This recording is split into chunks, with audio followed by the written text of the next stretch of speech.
விளையாட்டு வீரர்கள் அனைவருக்கும் அன்பு வணக்கம்.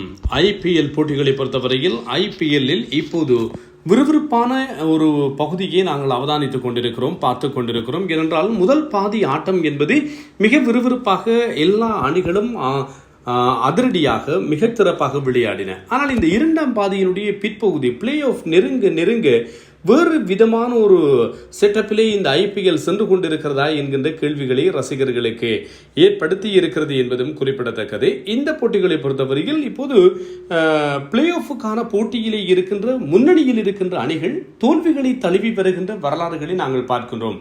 முதலாவது இடத்தில் இருந்த பஞ்சாப் அணி இன்று தோல்வியை தழுவி இருக்கிறது. ஏற்கனவே இரண்டாவது இடத்தில் இருந்து ஆர்சிபி அணி குஜராத்திடம் தோல்வியை தழுவி இருந்தது. மூன்றாவது இடத்தில் இருந்த அணியும் கூட தோல்வியை தழுவி இருந்தது என்பதும் ஞாபகப்படுத்தத்தக்கது. நான்காவது இடத்தில் இருந்து சன்ரைசர்ஸும் இன்று தோல்வியை தழுவி இருக்கிறது. இப்படி முன்னணியில் இருக்கின்ற அணிகள் எல்லாம் ஒவ்வொன்றும் தோல்வியை தழுவி வருகின்றவையை நாங்கள் இப்போதைய நிலையில் பார்த்து கொண்டிருக்கிறோம். இது என்ன விதமான நிலைமையை நோக்கி நகர்ந்து கொண்டிருக்கிறது என்கின்ற கேள்விகளை ரசிகர்களுக்கு ஏற்படுத்தி இருக்கிறது. கொல்கத்தா அடுத்தடுத்த போட்டிகளிலே வருண் சக்கரவர்த்தி மிகச் சிறப்பாக செயற்பட்டு ஆட்டநாயகன் விருதையும் வென்று கொடுக்க கொல்கத்தா வென்றிருக்கிறது. முன்னதாகவே உங்களுக்கு சொல்லியிருந்த கொல்கத்தா அவர்களுடைய வெற்றிகள் சுனில் நரயன் மற்றும் வருண் சக்கரவர்த்தியினுடைய பந்து வீச்சிலே தங்கி இருக்கிறது. அவர்கள் பந்து வீச்சிலே சிறப்பாக செயற்படுகின்ற போது அணி வெற்றி பெறும் என்று சொல்லி இப்போது வருண் சக்கரவர்த்தி 2 அடுத்தடுத்த போட்டிகளில் ஆட்டநாயகன் விருதுகளை வென்று கொடுத்திருக்கிறார். சன்ரைசர்ஸ் ஹைதராபாத் தொடர்ந்து 5 ஆட்டங்களிலே வென்றவர்கள். இஷன் கிஷான் தலைமையில் 4 ஆட்டங்களிலே தொடர்ந்து வென்றவர்கள். பேட் கமின்ஸ் வந்தும் அடுத்த போட்டியில் வென்றார்கள். ஆனால் இந்த போட்டியிலே இப்போது தோல்வியை தழுவி இருக்கிறார்கள். 165 மட்டும்தான் சன்ரைசர்ஸ் ஹைதராபாத்தால் பெறப்பட்டது. அபிஷேக் சர்மா 15, டிராவிஸ் ஹெட் ஒரு மிகச் சிறப்பாக அண்மைய நாட்களில் அவருடைய துடுப்பாட்டம் அமைந்திருக்கவில்லை. ஆனால் இன்றைய போட்டியில் இந்த போட்டியில் மிக லாபகமாக ஆடினார். 28 பந்துகளில் 3 சிக்ஸர், 61 ஓட்டங்கள். இஷான் கிஷான் இந்த T20 உலகக்கிண்ண போட்டிகளிலே விளையாடிய எல்லா வீரர்களுமே அபினவ் முகுந்த் சொன்னது போன்று ஒர்க் லோடு அல்லது பிரஷர், அவர்கள் மென்டலி பிசிக்கலி இன்னும் ரெடியாகவில்லை, தொடர்ந்து அவர்கள் சொதப்புகிறார்கள் என்கின்ற ஒரு கதையை அபினவ் முகுந்த் சொன்னார்.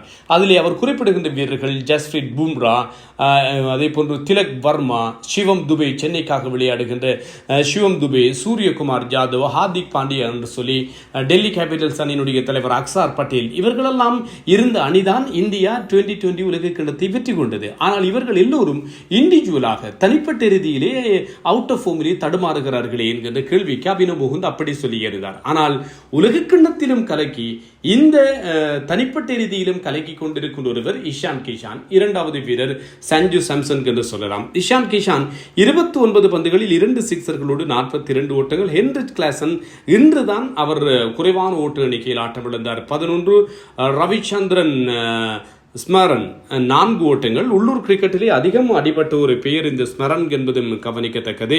Ankit Burma 6, Salil Arora 2, Pat Cummins அணித்தலைவர் 10, 165 மட்டும் பெறப்பட்டது. 19வது ஓவரில் ஆல் அவுட் ஆனார்கள். சுனில் நரயன் ஆரம்ப ஓவரை வீசினார் 31க்கு 2. வருண் சக்கரவர்த்தி முதல் 2 ஓவர்களிலே 29 ஓட்டங்களை விட்டுக் கொடுத்தார்.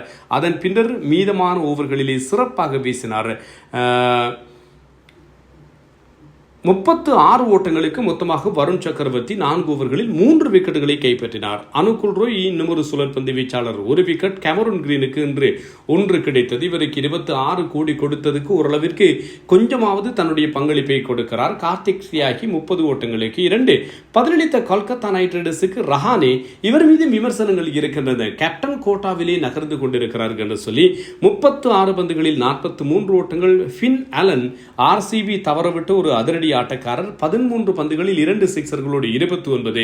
அன்கிரிஷ் ரகுவன்ஷி 47 பந்துகளில் 59. ரிங்கு சிங் 11 பந்துகளில் 22 ஓட்டங்களை பெற்றுக் கொடுக்க 18.2 ஓவர்களில் வெறுமனே 3 விக்கெட்டுகளை மட்டும் இழந்து KKR வெற்றி பெற்றிருக்கிறது. KKRக்கு அடுத்தடுத்து வெற்றிகள் கிடைத்திருக்கின்றன. பேட் கமின்ஸ், அதே போன்று ஷிவாங் குமார், சாஹிப் ஹுசைன் ஆகிய வீரர்களுக்கு ஒவ்வொரு விக்கெட்டுகள் கிடைத்திருந்தன என்பதும் ஞாபகப்படுத்தத்தக்கது. ஈஷான் மலிங்க தொடர்ச்சியாக விக்கெட்டுகளை அள்ளி கொண்டிருந்த இலங்கையினுடைய நட்சத்திரம் 42 ஓட்டங்களை விட்டுக் கொடுத்தார்.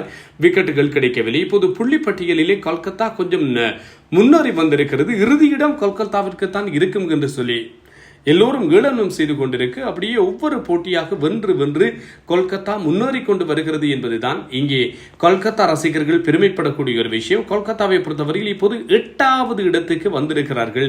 இவர்கள் 3 வெற்றிகளைத்தான் கொல்கத்தா பெற்றிருக்கிறது. ஆனால் ஒரு போட்டி வெற்றி தோல்வியின்றி, அதாவது மழையால் கழுவப்பட்ட நிலையில் அவர்களுக்கு 1 புள்ளி இருக்கிறது. ஆகவே இன்னும் ஒரு வெற்றியை பெறுகின்ற போது அவர்கள் 6வது இடத்துக்கு முன்னேறி வருவதற்குரிய வாய்ப்புகளும் இருக்கிறது என்பதும் ஞாபகப்படுத்தத்தக்கது. முதல் இடங்களிலே இருக்கின்ற அணிகள், முதல் 5 இடங்களிலே இருக்கின்ற அணிகள் தலா 6 வெற்றிகளை பெற்றிருக்கின்றன.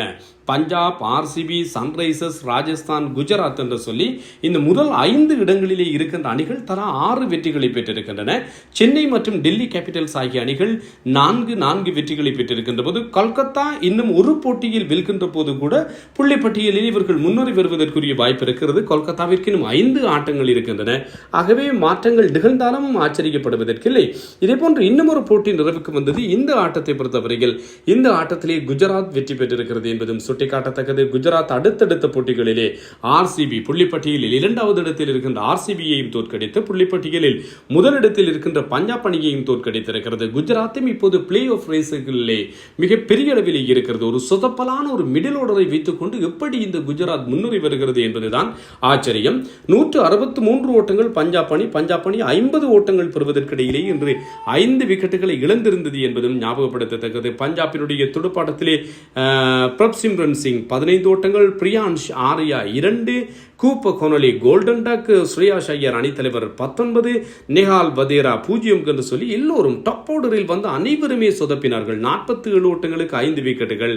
ஆனால் ஸ்ரீனா ஷெட்ஜ் 57 ஓட்டங்களை பெற்றுக்கொண்டார். மார்க்கஸ் ஸ்டோய்னிஸ் கடந்த போட்டியிலும் அடித்து ஆடினார். அபாரமான அரைச்சதம் அடித்தார். அணியை வெற்றி பெற செய்ய முடியவில்லை. இன்றும் 31 பந்துகளில் 40. மார்க்கோ ஜான்சன் 20 ஓட்டங்கள். ஷெட்ஜை பொறுத்தவரையில் இவர் ஒரு பேட்டிங் ஆல்ரவுண்டர். மும்பைக்காக ரஞ்சி கிண்ண போட்டிகளில் விளையாடி வருகின்ற ஒரு வீரர். அதே போன்று மட்டுப்படுத்தப்பட்ட போட்டிகளிலும் மும்பைக்காக விளையாடி வருகின்ற ஒரு வீரர். உள்ளூர் போட்டிகளிலே மிக பெருமளவிலே ஒரு பினிஷராக அறியப்பட்ட ஒரு 23 வயதான வீரர் செட்ஜ் சூர்யா ஷெட்ஜ் என்று சொல்லப்படுகின்ற வீரர். IPL இந்த தொடரிலே இப்போதுதான் இவருக்கு வாய்ப்பு கிடைத்திருக்கிறது. கடந்த IPL பருவகாலங்களெல்லாம் அதிகம் இவரை எதிர்பார்த்திருந்தார்கள் ரசிகர்கள். ஆனால் பெரிதாக இவர் சோபிக்கவில்லை. இந்த நிலையில் இந்த போட்டியில் தன்னுடைய பெருமதியான ஓட்ட பங்களிப்பை செட்ஜ் கொடுத்திருக்கிறார். 23 வயதான ஒரு பேட்டிங் ஆல்ரவுண்டர். எதிர்காலத்தில் இந்தியாவிற்கும் கூட இவர் விளையாடுவதற்கான வாய்ப்புகள் இருக்கும் என்று சொல்லிய பேச்சுக்களும் அதிகமாக இருக்கிறது. செட்ஜ் 57 ஓட்டங்கள் 5 சிக்ஸர்களை விளாசியிருந்தார். ஜேவியர் பார்ட்லிட் கோல்டன் டக் 163 தான் பெறப்பட்டது. 4 விக்கெட்டுகளை ஜேசன் ஹோல்டர் வந்ததிலிருந்து இந்த குஜராத் டைட்டன்ஸ் அணியினுடைய வெற்றிகள் வலுப்பெற்றுக் கொண்டிருக்கின்றன. கடந்த போட்டியிலும் கூட ஜேசன் ஹோல்டர் விளையாடினார். வெற்றி. இந்த போட்டியிலும் வெற்றி. 24 ஓட்டங்களுக்கு 4. சிராஜ் 28க்கு 2, ககிசோ ரபாடா 22க்கு 2. நல்ல போலிங் லைனப் இவர்களிடம் இருக்கிறது. ரஷீத் கான் 32க்கு 1. இப்போது ஜேசன் ஹோல்டரும் வந்திருக்கின்ற நிலையில் 5 பந்து வீச்சாளர்களும் மிக நல்ல நிலையில் பந்து வீசுகிறார்கள்.